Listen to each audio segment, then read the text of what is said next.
नमस्कार दोस्तों, तो आज आप लोग के लिए क्लास 12th हिस्ट्री का जो है चैप्टर 9 का ऑब्जेक्टिव का ये वीडियो लेकर आए हूँ। तो इस चैप्टर में जितने भी ऑब्जेक्टिव हैं उनके जो जो इम्पोर्टेंट क्वेश्चंस हैं वो सारा इस वीडियो में लेकर आया हूँ। तो इसका पहला प्रश्न है, केवल मुगल काल का कुल कालांश यानी कि लगभग काल जो है माना जा सकता है कितने से कितने वर्ष तक का। तो देख सकते हैं इसका आंसर है बी, यानी कि 1530 से 1540 या तथा 1555 से 1857 ईस्वी तक का।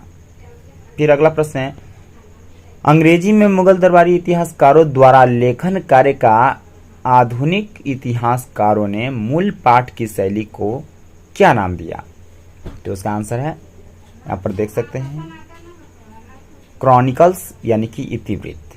फिर अगला प्रश्न है, मुगल नाम व्युत्पन्न हुआ है किससे। तो मंगोल शब्द से, मंगोल से जो है ये नाम उत्पन्न हुआ। अगला प्रश्न है, मुगल राजवंश के शासकों ने स्वयं के लिए अपने लिए जो नाम चुनाव किया था वो कौन था। तो इसका आंसर है तैमूरी। फिर अगला प्रश्न है, जंगल बुक के युवा नायक मोगली तथा लेखक कौन है। तो इसका आंसर है रडयार्ड किपलिंग। फिर अगला प्रश्न है, मुगल साम्राज्य के वास्तविक संस्थापक कौन थे। तो इसका आंसर है बाबर। अगला प्रश्न है, नसरुद्दीन हुमायूं का कार्यकाल कितना दिनों तक का था। तो इसका आंसर है 1530 से 1540 या 1555 से 1556 ईस्वी तक। फिर अगला प्रश्न है, मुगल सम्राटों में सामान्यतया महानतम सम्राट किसे माना जाता है। तो इसका आंसर है जलालुद्दीन अकबर को। फिर अगला प्रश्न है, सफावियों की मुख्यतया सत्ता थी किसमें, ईरान में। फिर अगला प्रश्न है, औरंगजेब का देहांत कब हुआ था। तो इसका आंसर है 1707 ईस्वी में। फिर अगला प्रश्न है, बहादुर शाह जफर को उखाड़ फेंका था किसने। तो इसका आंसर है अंग्रेजों ने। फिर अगला प्रश्न है, आलमगीर जिस मुगल सम्राट की एक पदवी थी उसका नाम क्या था। तो इसका आंसर है औरंगजेब। फिर अगला प्रश्न है, चंगताई तुर्क के बारे में निम्न में से कौन सा वाक्य सर्वाधिक ठीक है। तो इसका आंसर है चंगेज खां के सबसे बड़े पुत्र का वंश मानते थे। फिर अगला प्रश्न है, अकबर ने सोच समझकर जिसको दरबार की मुख्य भाषा बनाया था वह कौन थी। तो इसका आंसर है फारसी। फिर अगला प्रश्न है, जिस पुस्तक के अनुवाद के लिए रज्मनामा शब्द का प्रयोग किया गया वह कौन था। तो इसका आंसर है महाभारत। फिर अगला प्रश्न है, मुगल कालीन भारत के इतिहास की जानकारी मिलती है किससे। तो इसका आंसर है उपयुक्त सभी से, यानी जितने भी चारों ऑप्शंस दिए गए हैं इन सभी से जो है मुगल कालीन भारत के इतिहास की जानकारी मिलती है। फिर अगला प्रश्न है, तुजुक ए बाबरी का लेखक कौन है। तो इसका आंसर है बाबर। बाबर ने जो है तुजुक ए बाबरी लिखा था। फिर अगला प्रश्न है, बाबरनामा किस भाषा में लिखी गई है। यहाँ थोड़ा सा टाइपिंग मिस्टेक हो गया है, लिख गई नहीं लिखी गई होगी, इसे सुधार लीजिएगा। तो इसका आंसर होगा तुर्की। फिर अगला प्रश्न है, पानीपत का प्रथम युद्ध कब हुआ। तो इसका आंसर है 1526 ईस्वी में। फिर अगला प्रश्न है, खानवा का युद्ध में बाबर ने किस राजपूत शासक को पराजित किया था। तो इसका आंसर है राणा सांगा को। फिर अगला प्रश्न है, कौन सा शासक हुमायूं के पतन का कारण बना। तो इसका आंसर है शेर शाह।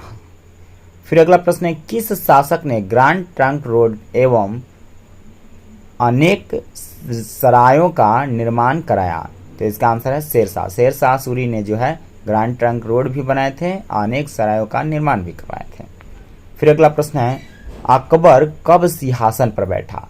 तो इसका आंसर है 1556 ईस्वी में। उन्होंने 1556 ईस्वी में सिंहासन पर बैठा था। फिर अगला प्रश्न है, अकबर जब गद्दी पर बैठा तो उसकी उम्र क्या थी। तो उसकी उम्र जो है 13 वर्ष थी उस समय। फिर अगला प्रश्न है, नूरजहां किसकी पत्नी थी। तो इसका आंसर है नूरजहां जो है जहांगीर की पत्नी थी। अब चलते हैं अगले प्रश्न की ओर। तो अगला प्रश्न है, किसके शासन काल को मुगल काल का स्वर्ण युग कहा जाता है। तो इसका आंसर है शाहजहां। फिर अगला प्रश्न है, दक्षिणी राज्य अहमदनगर को अंतिम रूप से किसने विजित किया। तो इसका आंसर है शाहजहां। फिर अगला प्रश्न है उत्तराधिकारी का युद्ध अंततः किस शासक ने जीता? तो इसका आंसर है औरंगजेब। फिर अगला प्रश्न है किसके समय में मुगल प्रांतों की संख्या सबसे अधिक थी? इसका आंसर है औरंगजेब। फिर अगला प्रश्न है मीर बख्शी नाम अधिकारी प्रमुख था किसका? तो सैन्य विभाग का। फिर अगला प्रश्न है शाहजहां के पुत्रों के बीच उत्तराधिकारी का निर्णायक युद्ध कहाँ हुआ? इसका आंसर है सामूगढ़। फिर अगला प्रश्न है किस मुगल सम्राट ने अपने वृद्ध पिता को बंदी गृह में डाल दिया? इसका आंसर है औरंगजेब। फिर अगला प्रश्न है दारा सिकोह के पुत्र का क्या नाम था? तो इसका आंसर है सुलेमान सिकोह। फिर अगला प्रश्न है औरंगजेब कब गद्दी पर बैठा? इसका आंसर है 1658 ईस्वी में। फिर अगला प्रश्न है निम्न में से किस मुगल बादशाह को जिंदा पीर कहा जाता था? इसका आंसर है औरंगजेब। फिर अगला प्रश्न है औरंगजेब ने दोबारा जजिया कर कब लागू किया? तो इसका आंसर है 12 अप्रैल 1679 ईस्वी में। फिर अगला प्रश्न है औरंगजेब ने कब हिंदुओं के होली दीपावली उत्सवों पर प्रतिबंध लगा दिया? तो इसका आंसर है 1665 ईस्वी। फिर अगला प्रश्न है औरंगजेब ने किस सिख गुरु का वध करवाया? तो इसका आंसर है गुरु तेग बहादुर। फिर अगला प्रश्न है औरंगजेब की हिंदू विरोधी नीति का मथुरा के किन लोगों ने विरोध किया? तो इसका आंसर है जाट लोगों ने जो है विरोध किया था। फिर अगला प्रश्न है 1685 में मथुरा के जाटों ने किसके नेतृत्व में विद्रोह किया? तो इसका आंसर है राजा राम के नेतृत्व में। फिर अगला प्रश्न है औरंगजेब के शासनकाल में बुंदेलों ने किसके नेतृत्व में विद्रोह किया? तो इसका आंसर है चंपत राय। फिर अगला प्रश्न है औरंगजेब ने सनातनी विद्रोह का दमन कब किया? तो इसका आंसर है 1672 ईस्वी।